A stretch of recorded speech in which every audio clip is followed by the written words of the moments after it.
We now go to City Hall, Harlingen.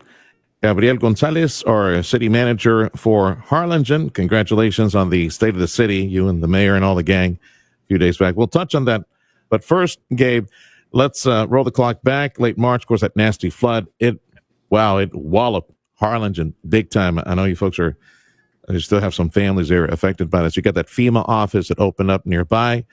So tell me about participation with that, what folks need to know, and what do you see as far as people still trying to recover from that nasty flood late March? Well, there's some people that definitely need some help, and we have been declared disaster by both by the governor and by the president of the United States. So that opened up the door for FEMA and the SBA to be here. TDM is here as well. They're at the Harlingen Convention Center, which is right behind Sam's. So those residents and businesses, not just from Harlingen, but from the surrounding community and Cameron County, can go to the convention center and just meet with FEMA. Make sure you take your driver's license, any documentation showing the damage that was sustained by your business or your home, and they're going to be there for at least the next 60 days. And so depending on demand, they might actually stretch that out. So they're here in town. They're able to provide assistance to anybody from Cameron County. So make sure that if you sustain damage, you head on out to the convention center, and they'll do what they can to help you out. What if somebody's tuning in right now and said, well, I've got insurance, maybe they even had flood insurance in businesses or homes. Can they still receive any, grant money or low interest loans through FEMA to try to rebuild everything? How does all that work? Do you know? Yes, if they have insurance, they have to take their documentation with them to see what either the flood insurance or the homeowner's insurance covered, and then to look at the remaining amount of damage that was sustained, and then they'll make a determination if they can help. And for businesses, it's the SBA that's providing assistance. So they need to do the same thing. Take copies of their insurance, anything that they may have either estimated they can cover or have issued a check for already, and any difference, they'll work with the business to see how they can help. Gabriel Gonzales is our city manager for Harlingen. Ballpark figure, you have any idea how many folks were impacted by that nasty weather event in your area? In Harlingen alone, we had to rescue about 1,100 people Thursday, Friday, and early Saturday. Big event. Okay. Yeah. Well, let's talk about state of the city. A few days back, we had our mayor provided that. So highlights, what stands out to you? Well, I think the one message is that Harlingen is doing great. We're growing. We've sustained growth for the last 3 years. If I could talk briefly about the building permits, I think that's a good sign of the economy. Is your city growing? Is it stagnant? Well, ours is definitely growing. 2 years ago, we had the highest amount of building permits. We're at $176 million. That's the first year she took office. Last year, we had $144 million. That's the second highest year in building permits that we've had consecutive years. And then this year so far, we're at $122.1 million in building permits. So we've had the 3 highest years consecutively in the history of Harlingen as far as building permits go. And all of that is either residential or commercial. So that's a strong sign. And we still have 5 months to go left in the fiscal year. So that building permit number of this year may become the second highest. Yeah. It's in 4. Well, sitting in Harlingen, are we benefiting from the massive economic expansion at the Port of Brownsville and Harlingen, Elon Musk, LNG, steel, all that stuff that's taking place just a few miles away at the coast? Can we say that we're benefiting from that the hammers are flying in Harlingen as a result of the economic expansion? Oh, absolutely.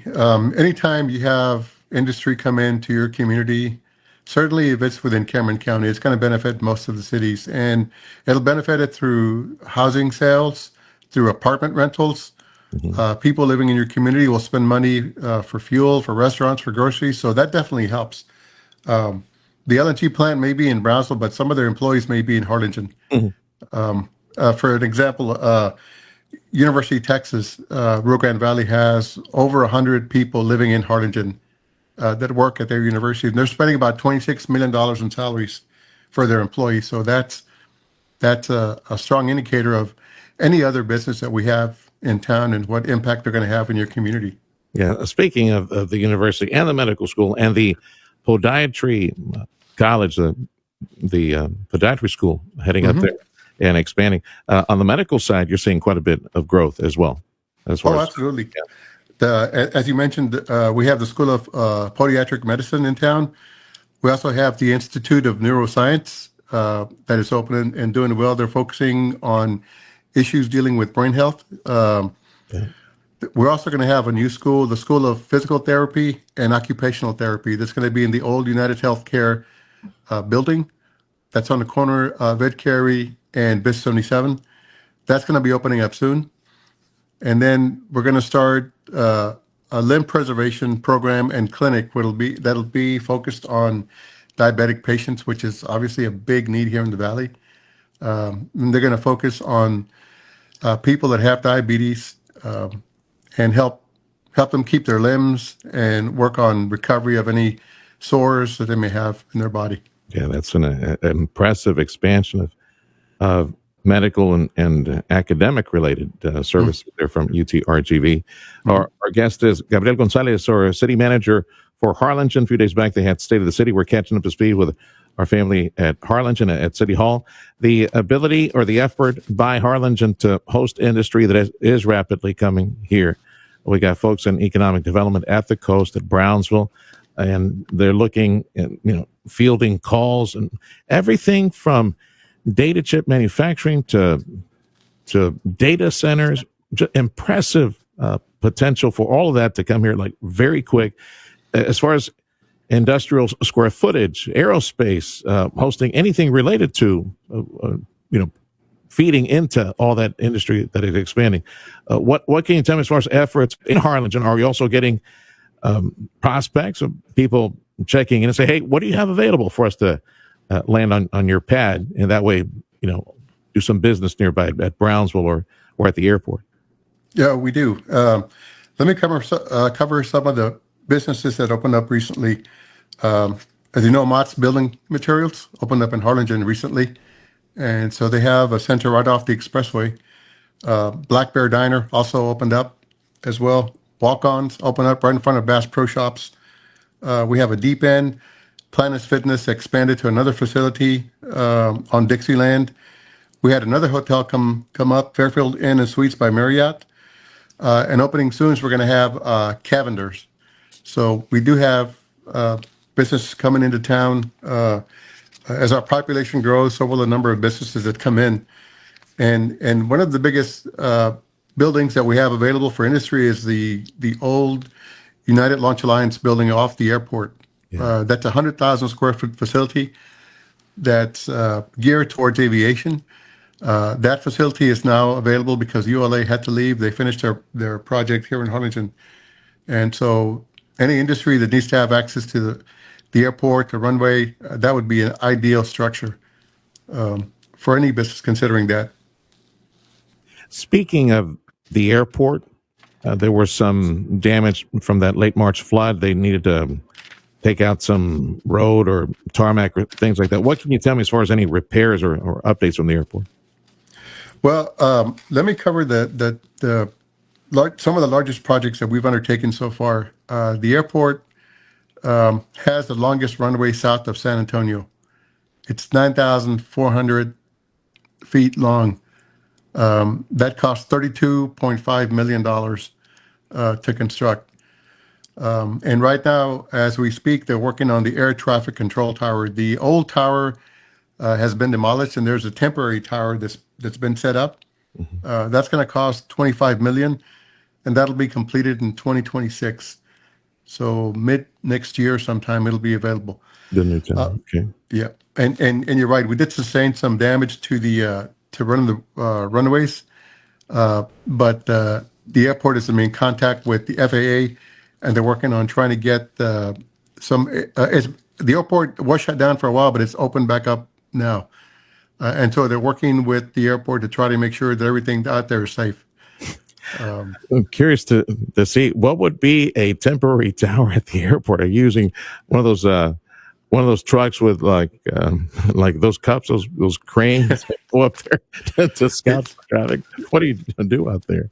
well, let me tell you, it looks like if you look at it from the outside and you don't know what it is, it looks like a mobile trailer, so to speak. Except it's got antennas up on top and it's got all sorts of equipment inside.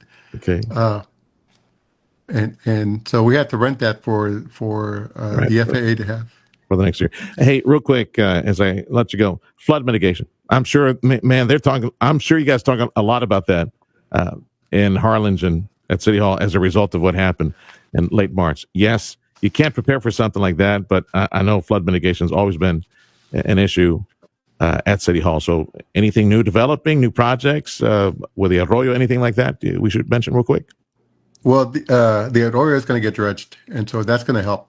They're going to deepen it, and that's going to be the IBWC that's overseeing that project. Uh-huh. So that will help some to some extent in as far as mitigation.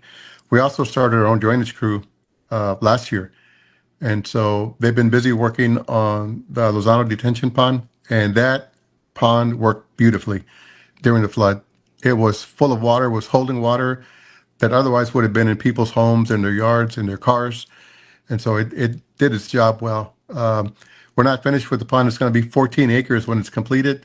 We should be done later this year. So Okay. that'd be Can you another. repurpose that water, Kate? Can you use it in any way? Give us Well, I've always said that now because of the change in climate and the drought that we've been in, we need to find a way to reuse our drainage water and send it to our reservoirs. That's got to be something that we look at in the future. That's not something that we're looking at right now as far as Harlingen goes, but I think at some point we need to figure out how to capture that water and use it again. All right, brother. Thanks for your time today. Keep in touch. Our city manager for Harlingen, Gabriel Gonzales. Be well.